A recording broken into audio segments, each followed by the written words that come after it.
안녕하세요. 사연을 부탁해입니다. 오늘의 사연을 소개하겠습니다. 우리 시아버지 별명은 얍삽이 정입니다. 무슨 말이냐고요? 그냥 별명 그대로입니다.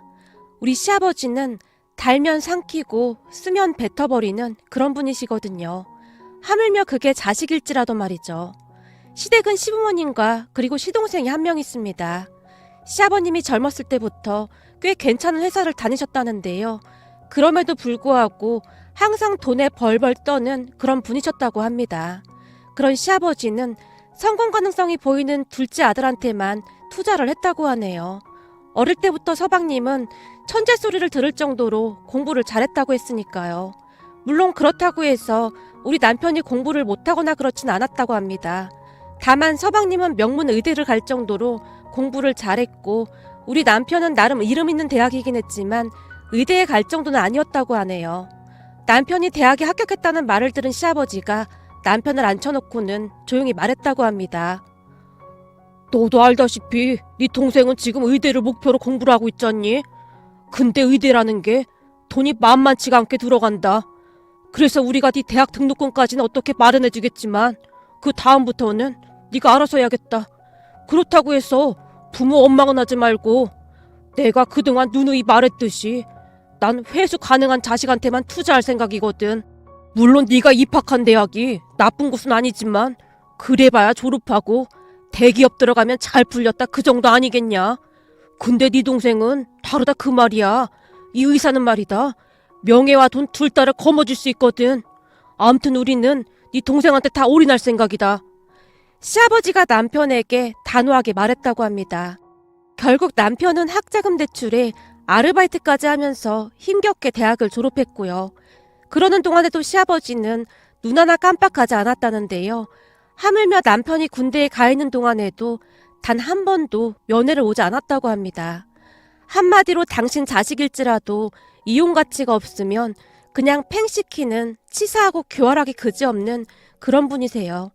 이미 시아버지 지인들은 그런 시아버지의 성향을 다 알고 있던지라 마음 터놓고 지내는 지인분이 한 명도 없을 정도였고요. 물론 남편도 그런 시아버지에게 어떠한 정도 남아있지 않았습니다. 거기다 더 기가 막힌 것은 시아버지뿐만 아니라 시어머니와 서방님도 시아버지와 같은 그런 성향이라는 겁니다. 그랬으니 살면서 남편이 얼마나 힘이 들었을지 감히 짐작조차도 되지 않았어요. 남편은 시댁 가족들과 전혀 딴판인 그런 사람이거든요. 남편은 어렵게 대학을 졸업한 뒤 대기업에서 5년 정도 근무하면서 악착같이 돈을 모았다고 합니다. 그러다가 미국 유학을 다녀온 친구와 함께 사업을 시작했고요. 저를 만났을 때는 사업이 막 잘 되거나 그렇진 않았지만 성실하고 무엇보다도 자신감 넘치는 남편의 눈빛이 저는 마음에 들었습니다. 남편을 만나게 된 계기는 아버지를 통해서였는데요. 아버지 또한 사업을 하시던 분으로 지인을 통해 남편을 알게 되었다는데 만나면 만날수록 사람이 진국이라며 제게 소개를 해줬어요. 그리고 그런 아버지의 안목으로 인해 인생 역전이 되었고 말이죠. 우리 아버지는 큰 기업은 아니었지만 나름 잘 나가는 사업가였습니다. 그런 아버지로 인해 시댁에서 저를 반겨줬고 말이죠. 제가 시댁에 첫 인사를 갔을 때 시부모님이 문 밖까지 나와서 저를 반기셨는데요. 남편 말에 따르면 살면서 그런 대접을 처음 받아봤다고 할 정도였어요. 그러니까 한마디로 우리 집이 꽤 잘 산다는 말을 듣고는 바로 태세 전환을 했다고 해도 과언이 아니었어요. 그날 인사를 드리고 남편과 함께 시댁을 나왔는데요. 남편이 눈에 눈물이 그렁그렁한 채 제게 조용히 말을 꺼냈어요. 앞으로 우리 집하고 엮이게 될 일은 없을 거야. 우리 부모님한테 나는 실패한 자식이거든. 그러니까 너무 잘하려고 애쓸 필요도 없어. 어떻게 그래, 자기 부모님인데. 우리 아버지 별명이 뭔 줄 알아? 얍삽이정이야, 얍삽이정. 얍삽이정? 그게 무슨 말이야? 말 그대로야. 한없이 치사하고 교활한 사람. 지금은 자기를 반기는 것 같지? 근데 만약 우리에게 어려움이 닥치면 바로 내쳐버릴 수 있다 그 말이야. 그니까 딱 그 정도로만 대하면 되는 거야. 그래도 어떻게 그래. 자기는 우리 부모님한테 그렇게 잘하는데. 내가 어릴 때 말이야. 잊혀지지가 않는 게 있었는데 작은아버지가 하던 일이 잘 안 돼서 처자식이 굶게 생겼다고 좀 도와달라고 왔었거든. 근데 아버지가 뒤도 안 돌아보고 내쫓아버리더라. 그래도 한 뱃속에서 나왔는데 어쩌면 그럴 수가 있는지. 이게 보통 사람이라면 절대 그렇게 못하거든. 난 그런 부모님 보면서 절대 그렇게 살지 말아야지 다짐했었어. 그니까 굳이 친해지려고 하지도 말고 내가 다 알아서 할 거니까 자기는 우리 본가에 신경 쓰지 마. 이건 내가 자기한테 하는 간절한 부탁이야. 평소와는 다르게 남편의 표정이 많이 굳어져 있었습니다. 그렇게 저는 그저 할도리만 했는데요. 남편의 말대로 시부모님은 의사인 서방님만 끼고 돌았어요. 그나마 시부모님이 우리를 바라보는 눈빛이 달라진 건 우리 부모님의 재력 덕분이었고요. 우선 우리가 결혼할 때 부모님이 제법 큰 아파트를 하나 사주셨고 거기다 필요한 것들도 다 준비해 주셨거든요. 시부모님들도 그 부분이 마음에 드는 모양으로 제게는 딱히 이렇다 할 말 없이 잘 해주셨어요. 간혹가다 시댁에서 필요한 것들을 말하긴 했지만 굳이 남편에게 말하지 않고 혼자 해결할 수 있는 문제였기에 그냥 조용히 사드렸어요. 물론 남편에게는 비밀로 한다는 전제 하에 말이죠. 우리는 그렇게 한동안 잘 지냈습니다. 그러던 어느 날 저는 시부모님의 본성과 마주해야만 했습니다. 우리가 결혼하고 나서 한 3년쯤이 지난 뒤부터 아버지 사업이 흔들리기 시작했거든요. 한번 휘청거린 사업은 손을 쓸 수 없을 만큼 어려워졌고 결국에는 순식간에 부도가 나고 말았어요. 그리고 그 뒤부터 시부모님은 우리 부부의 연락처를 차단해버렸고요. 처음에는 아버지 회사가 부도난 것도 많이 놀랐지만 그렇게 되자마자 바로 등을 돌려버린 시부모님에게 참 많이도 놀랐습니다. 순식간에 우리 부부는 시부모님 인생에서 지워져 버렸거든요. 하지만 착한 남편은 여러모로 친정을 도와주기 위해 노력했어요. 우선은 결혼할 때 받은 아파트를 처분해서 부모님께 고스란히 드렸고 우리는 작은 오피스텔로 이사를 했습니다. 남편이 내민 돈을 보며 아버지가 오열을 했는데요. 장인어른, 가족이라면 당연히 이래야 하는 거잖아요. 곧 좋은 날 올 겁니다. 제가 옆에서 힘 닿는 데까지 도와드릴게요. 내가 자네 볼 면목이 없네. 결혼한 지 얼마나 됐다고. 진짜 미안하네. 괜찮습니다. 돈이야 또 벌면 되는 거 아니겠어요? 그러니까 우선은 몸 상하지 않게 건강부터 신경 쓰세요. 제가 이 집 아들이나 다름없는데 이제부터 두 분 제가 책임지겠습니다. 라는 말로 다시 한번 부모님을 펑펑 울렸습니다. 물론 저도 그런 남편이 있어서 얼마나 든든했는지 모르겠습니다. 그 뒤 남편은 더욱 열심히 일을 했고 그동안 편히 지내던 저도 일자리를 찾아서 일을 하기 시작했어요. 그렇게 우리들은 시간이 어찌 가는지도 모를 정도로 정말 바쁘게 살게 되었습니다.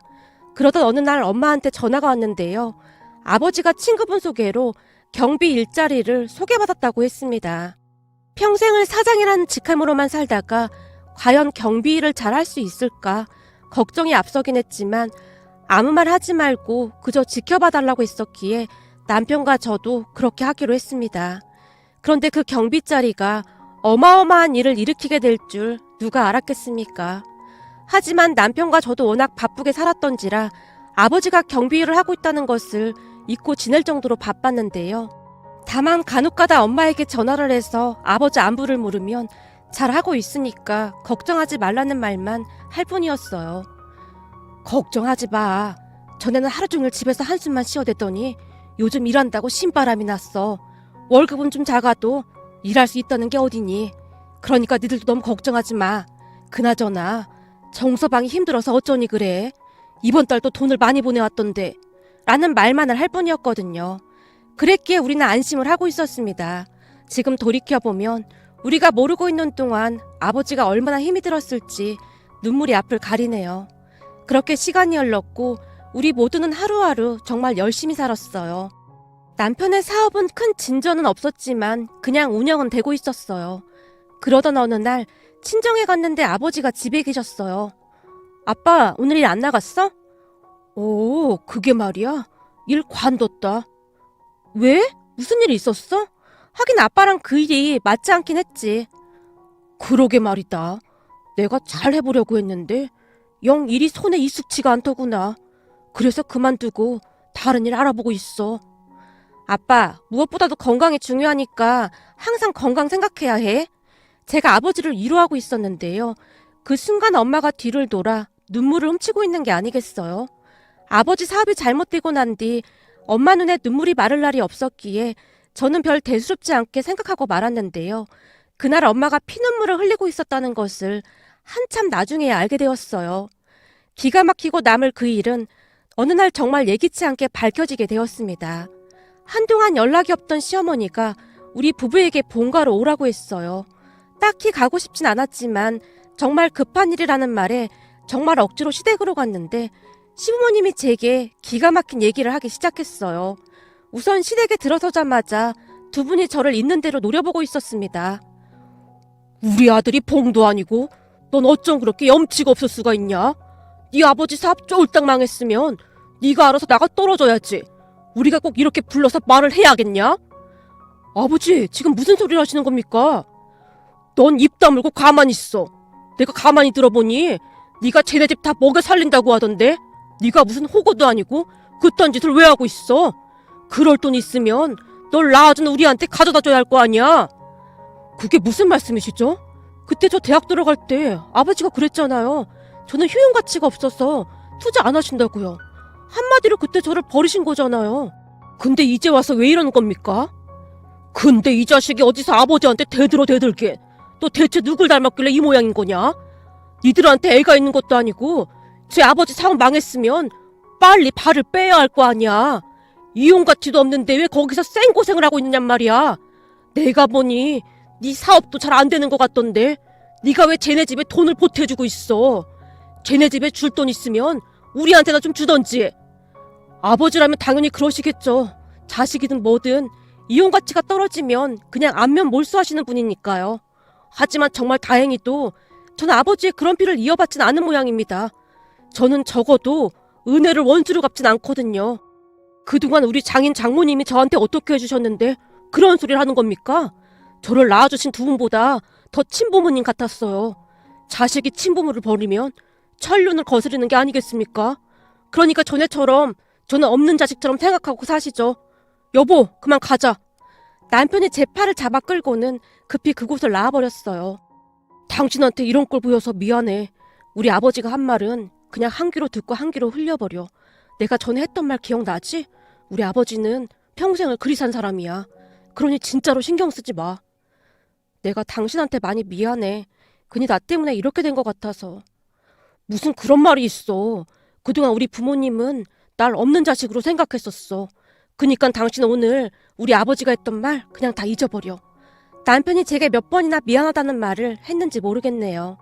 그렇게 우리는 물이라도 한 잔 마실 겸 해서 아파트 단지 내에 있던 편의점으로 들어갔어요. 둘 다 입이 바짝바짝 말랐기에 뭐라도 마셔야 할 것 같았거든요. 그런데 우리가 편의점에 들어서자마자 누군가 아는 척을 했어요. 너 혹시 정식이 딸 지연이 아니냐? 어? 성재 아저씨? 그래, 이제야 기억이 나는가 보구나. 난 한눈에 알아봤다. 성재 아저씨는 아버지 친구분으로 우리 집에서 자주 찾아왔었기에 잘 알고 있었거든요. 아저씨, 잘 지내셨어요? 근데 아저씨가 여긴 어쩐 일이세요? 난 여기가 내 직장이니까 여기 있지. 네? 직장이라니요? 제가 듣기로는 무슨 건물 관리 같은 거 하신다고 들었는데요? 그래, 맞아. 내가 이 아파트 관리소장이야. 전에는 무슨 상가 관리하셨잖아요. 그럼 옮기신 거예요? 그렇지. 우리도 이리저리 왔다 갔다 하니까. 옆에 있는 사람은 남편인가 보구나. 근데 혹시 시간 좀 있니? 내가 너한테 할 얘기가 좀 있는데.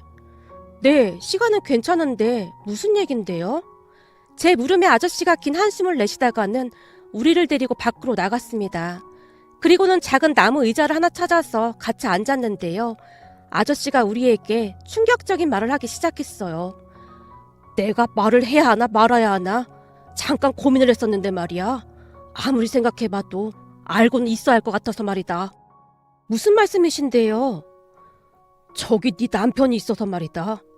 아저씨가 걱정스러운 눈빛으로 남편을 바라봤어요.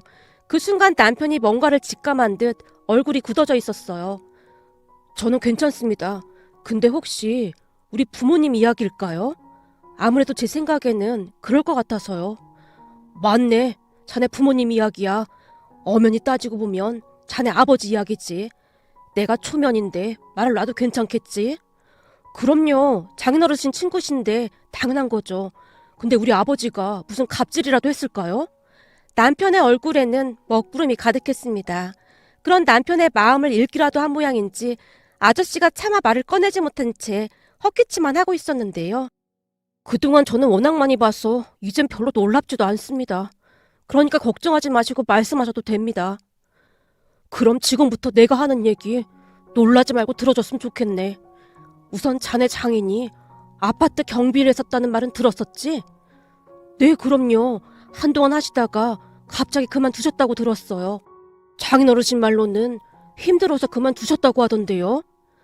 그랬겠지. 힘들었겠지. 저기 말이야. 자네 장인이 어디 아파트 경비인지는 물론 말 안 했겠지? 네, 그냥 경비일이라고만 들었어요. 근데 그건 왜 물으시는 거예요? 남편이 빤히 아저씨를 바라보다가는 놀란 채 큰 소리로 물었어요. 저기 혹시 장인어른이 이 아파트에서 경비일을 했던 겁니까? 그래, 맞네. 이 아파트에서 경비일을 했었네. 일자리 없느냐고 나한테 계속 묻길래 마침 여기 일자리가 하나 난 김에 오라고 했지. 근데 처음에는 자네 본가가 이 아파트인 줄은 우리 둘 다 정말 몰랐었네. 그냥 땡땡동인 줄만 알고 있었거든. 근데 자네 부친이 이 아파트 입주민 대표 아니던가? 그래서 내가 새로운 경비라고 자네 장인을 소개시켜줬거든. 그때 둘이 얼굴 보고 어찌나 놀라던지. 알고 보니 서로 사돈지간이라고 하더구만. 그래서 내가 자네 장인한테 불편하면 그만두라고 했는데 자네 부친이 그게 뭔 상관이냐고 하면서 계속 자네 장인을 붙잡는 거야. 우리 아버지가요? 그럴 리가 없을 텐데. 우리 아버지 성격이라면 바로 내쫓았을 텐데. 자네 부친 성격은 이미 우리도 다 알고 있었네. 사실 나도 그 부분이 좀 이상하긴 했는데 계속 괜찮다고 하면서 자네 장인을 붙잡더라 그 말이야. 그래서 자네 장인도 그냥 일을 하기로 했고 우린 그때 자네 부친이 무슨 생각을 하고 있는지 꿈에도 몰랐거든. 말을 하던 아저씨가 속이 타는지 들고 있던 생수를 벌컥벌컥 마셨어요. 그럼 저희 아버지한테 무슨 꿍꿍이가 있었다 그 말이신 건가요? 그렇지. 알고 보니 자네 부친 머릿속에는 자네 장인을 부려먹고 괴롭힐 생각만 가득했던 것 같네. 설마 우리 아버지가 장인어른을 부려먹고 괴롭혔다 그 말씀이신 겁니까? 아니, 자네가 생각하는 것보다 훨씬 더 악랄했네. 네? 악랄이요? 대체 무슨 짓을 한 겁니까? 그쯤에서 남편은 울기 직전이었는데요. 얼굴이 새파랗게 질려 있었어요. 물론 저도 많이 놀라 있었지만 남편의 얼굴이 말이 아니었기에 가만히 듣고만 있어야 할 정도였거든요. 그런 남편의 얼굴을 살피던 아저씨가 조심스레 충격적인 말을 꺼냈어요. 원래는 자네 부친이 사는 아파트동에 경비가 따로 있었는데 자네 부친이 막무가내로 힘을 써서 자네 장인을 그쪽 동으로 옮기게 하더니만 계속해서 이런저런 일을 시켰다네. 그러니까 뭐 자동차 키를 아예 경비실에 있던 자네 장인한테 맡겨놓고는 추우니까 자동차 에어를 미리 시켜놓으라고 하질 않나. 우편물을 가지고 올라오라고 시키질 않나. 잡일이란 잡일은 다 시켰네. 한마디로 개인적인 일을 자네 장인한테 다 시킨 거네. 자네 장인은 군말 없이 다 들어줬네. 왠지 아나?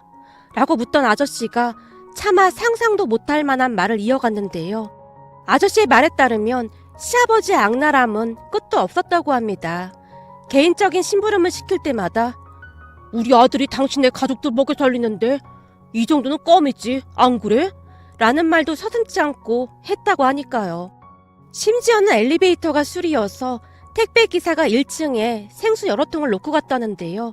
그 생수를 9층까지 가지고 올라오라고 시키기도 했다네요. 하지만 아버지는 그냥 묵묵히 버텨냈다고 합니다.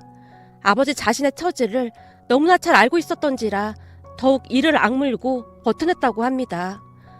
자네 장인이 왜 그렇게 버텼는 줄 아는가? 생각해보게나. 평생을 사장님 소리만 듣다가 이런 일을 하게 됐지 않았는가? 그래서 사람들이 뒤에서 다들 수군거렸거든.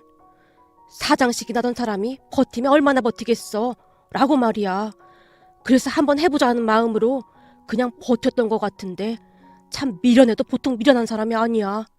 아무리 그래도 그렇지 사돈한테 그 꼴을 당하면서 왜 참고 있어?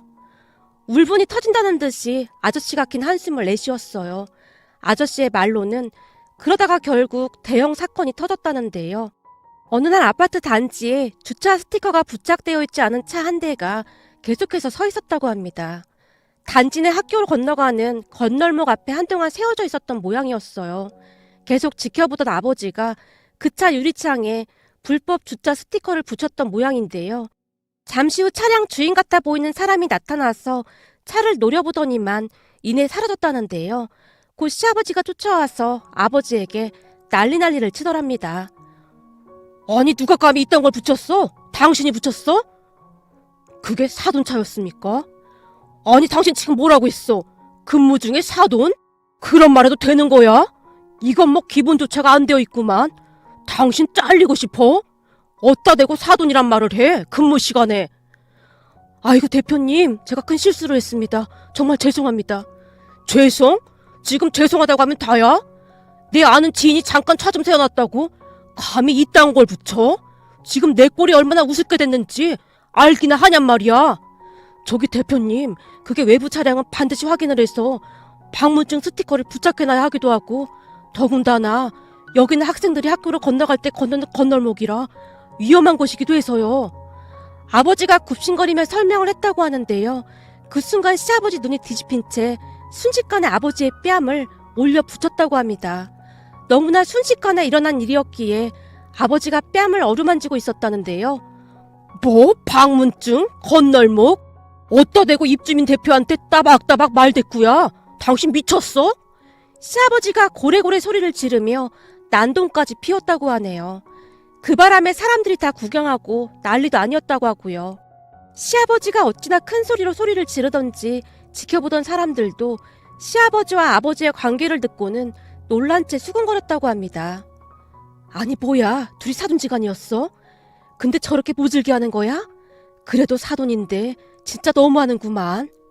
말도 마. 저 사람 우리 아파트에서 모르는 사람이 없어. 그니까 말 조심해. 괜히 엮이면 답도 없다니까. 라고 말이죠. 그렇게 결국 아버지가 경비 일을 그만뒀다고 하는데요. 아무리 아버지라고 해도 사돈한테 그런 일까지 당했는데 다닐 수가 없었겠지요. 말을 듣는 내내 제 눈에서 눈물이 비오듯 쏟아져 나오고 있었어요. 그동안 그 수모를 겪고도 참았다는 게 믿겨지지가 않을 정도였으니까요. 그리고 아저씨의 말을 듣던 남편의 몸이 부르르 떨렸는데요. 지금 말씀하신 게 전부 사실인가요? 전부 사실이네.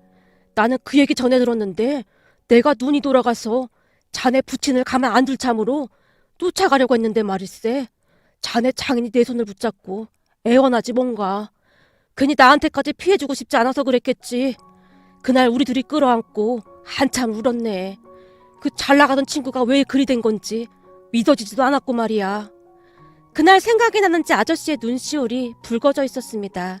그런데 그 순간 남편이 주먹을 꽉 움켜쥐고는 어디론가 급히 발걸음을 옮기고 있었어요. 남편의 얼굴이 심상치가 않아 보였기에 제가 급히 따라가서는 말렸지만 들은 척도 하지 않았습니다. 그리고는 곧장 시댁으로 향했는데요. 잠시 후 시댁에 들어가서는 집안을 난장판으로 만들어놨어요. 저는 사람이 그렇게 울부짖는 모습을 처음 봤던 것 같습니다. 남편은 마치 미친 사람 마냥 신발을 신은 채 거실로 들어가서는 고래고래 소리를 지르며 울부짖었는데요. 제가 말리려고 했지만 그럴 수 있는 상황도 아니었습니다. 시부모님조차도 놀란 채 덜덜 떨고 있을 정도였거든요. 한동안 울부짖던 남편이 시부모님을 향해 외쳤어요. 앞으로 다시는 우리 얼굴 볼 생각도 하지 마세요. 난 이제 당신들 자식 아닙니다. 그냥 서로 없는 셈 치고 삽시다. 그게 당신들한테도 좋을 것 같네요. 앞으로 길에서 마주쳐도 아는 척하지 말고 삽시다. 라며 남편이 고래고래 소리를 질러댔어요. 그 뒤 우리는 시댁과 완전히 연을 끊게 되었습니다. 남편도 남편이었지만 저도 두 번 다시 두 분을 보고 싶지가 않았거든요. 그 일이 있은 뒤 남편은 우리 아버지의 눈을 똑바로 마주치지 못했는데요. 그 모습이 어찌나 안쓰러웠는지 모르겠습니다. 하지만 우리는 그 모든 상처를 잊기 위해 노력했고 남편은 반드시 성공을 해야 한다며 더욱 이를 악물고 노력했습니다. 그러다가 남편과 함께 동업하던 친구가 다른 사업을 해보겠다며 그만두게 되었다는데요. 같이 동업하던 친구가 떠나자 함께 일할 사람을 찾던 남편이 갑자기 아버지를 떠올렸습니다. 그리고 아버지를 찾아가서는 상황을 말씀드리고 도움을 청했습니다. 장인어른, 저랑 같이 사업해보시는 거 한번 생각해보시겠어요? 내가 그 일을 어떻게 해? 내가 하던 사업이랑 자네가 하는 사업은 성격 자체가 다른데 나는 친환경 이런 건 일자 무식이라네. 자네한테 민폐는 안 끼치면 다행인 거지. 장인어른, 저는 이 사업이 분명히 성장 가능성이 있다고 봅니다. 근데 아직 제가 부족한 게 많습니다. 거기다 저랑 동업했던 친구가 미국에서만 오래 살다 와서 그런지 한국 실정을 잘 몰랐고요. 그래서 제가 곰곰이 생각해보니 장인어른이 좀 도와주시면 충분히 성장할 수가 있을 것 같거든요. 아니, 내가 아는 게 뭐가 있어야 도와주지. 장인어른이 왜 아는 게 없으세요?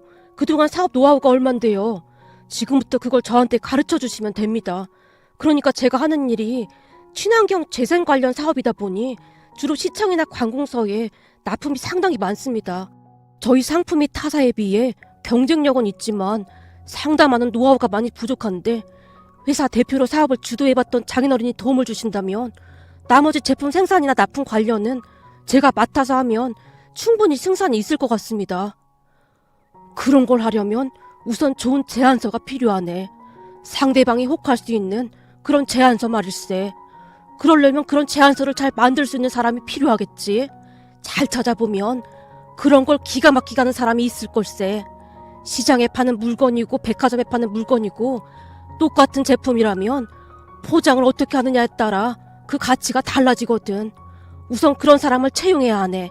자네가 워낙 바쁘니 그런 일을 일일이 다 할 순 없으니까 말이야.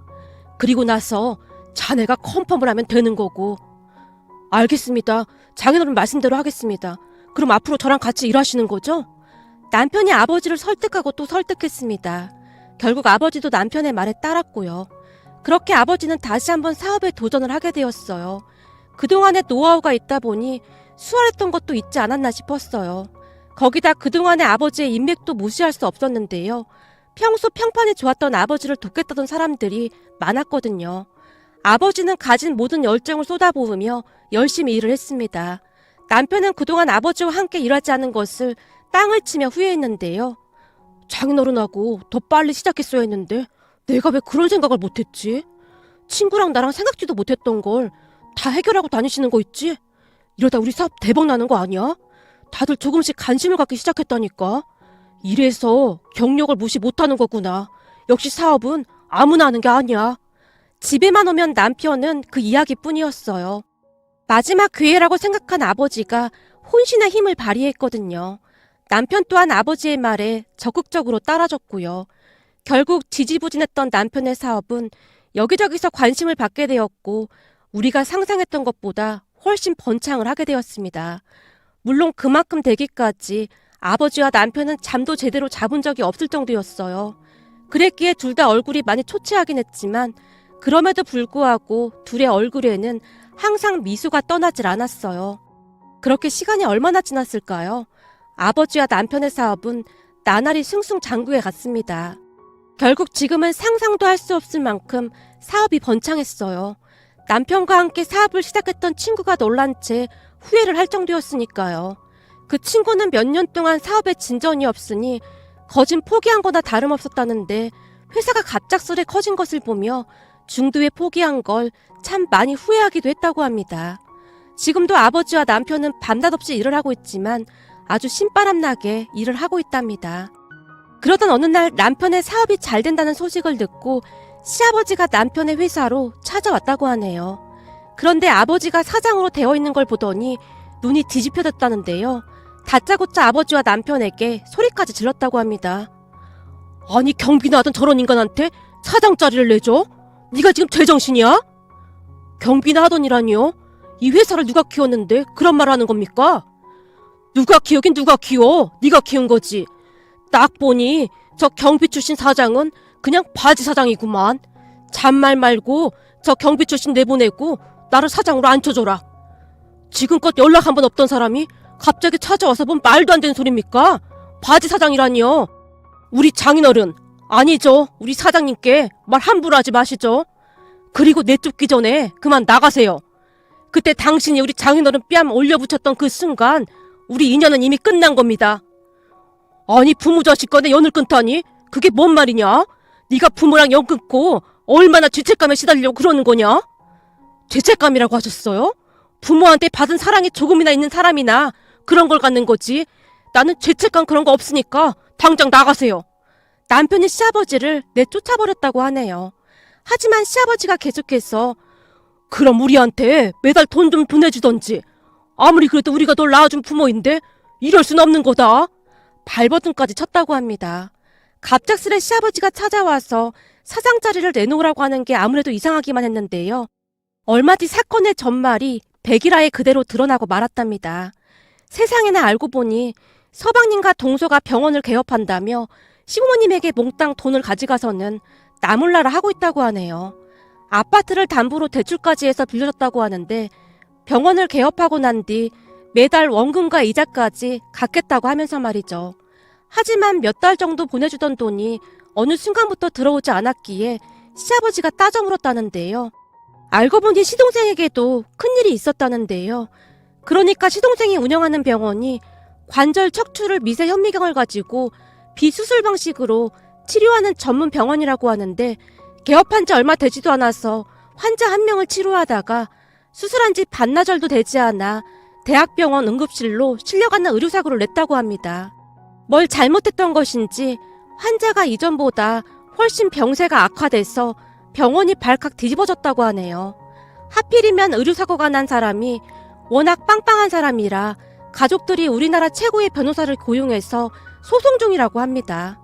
물론 시아버지가 그러한 것을 신경 쓸 사람이 아니었기에 계속해서 돈을 달라고 병원으로 찾아갔던 모양인데요.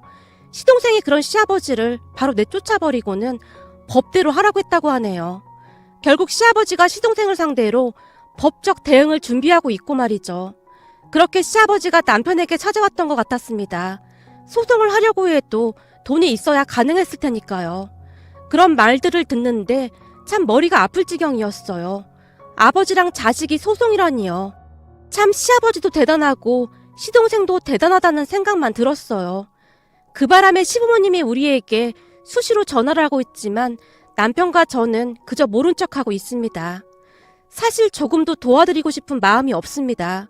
전에 우리 아버지한테 한 그 모든 것들이 여전히 생생하게 기억이 나거든요. 남편 또한 철저히 외면하고 있는 중입니다. 그렇게 우리 가족은 나름 잘 지내고 있었는데요.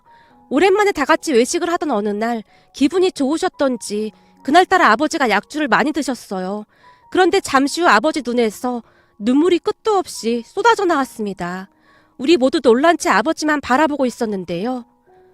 정서방, 내가 이혼에 절대 잊지 않음세. 정말 고맙네. 아버님, 그게 무슨 말씀이세요? 아버님 덕분에 사업이 이만큼 성장했는걸요? 제가 오히려 고맙습니다. 라고 말하던 남편의 눈시울도 붉어져 있었어요. 그 순간 아버지가 지갑에서 카드 하나를 꺼냈더니 남편에게 건넸어요. 그동안 참 고마웠네. 내가 말일세. 사업 그렇게 되고 죽지 못해 살았어. 근데 자네가 나한테 이 카드를 주면서 그랬잖나. 아버님, 이 카드 가지고 계시다. 무슨 일 생기면 쓰세요. 라고 말일세. 내가 그때 괜찮다고 하는데도 자네가 굳이 내 손에 쥐어주는데 난 그때를 절대 잊지 못한다네. 이 카드는 말이야. 나한테 부적이나 마찬가지였네. 힘들 때마다 내가 이 카드를 움켜쥐고 견뎌냈어. 정말 고맙네. 아버님, 무슨 그런 말씀을 하세요. 아버님 그 카드 한 번도 안 쓰셨잖아요. 전 제 인생에서 어머님, 아버님 같은 분들을 만나게 됐어. 참 행운이란 생각만 듭니다. 처음으로 사랑받고 있다는 생각이 들었거든요. 우리야말로 아주 든든한 아들이 생긴 것 같아서 어찌나 고마운지 모르겠네. 아버지와 남편이 서로를 끌어안고 한동안 눈물만 흘렸어요. 그 모습을 보며 엄마와 저도 눈물을 흘렸고요. 그렇게 우리는 진정한 가족이 되어 잘 살고 있습니다. 요즘도 간혹가다 시부모님이 모르는 번호로 전화를 하고 있지만 우리는 그저 모른 척하고 있습니다. 두 분이 이런저런 일을 하면서 근근히 살고 계신다고 하더라고요. 하지만 자세히 알고 싶지도 않았습니다. 우리 아버지의 뺨을 올려붙이던 그 순간 그분들과의 인연은 이미 끝난 거나 다름이 없었으니까요. 오늘의 사연은 여기까지였습니다. 즐겁게 보셨다면 구독, 좋아요 부탁드립니다. 고맙습니다.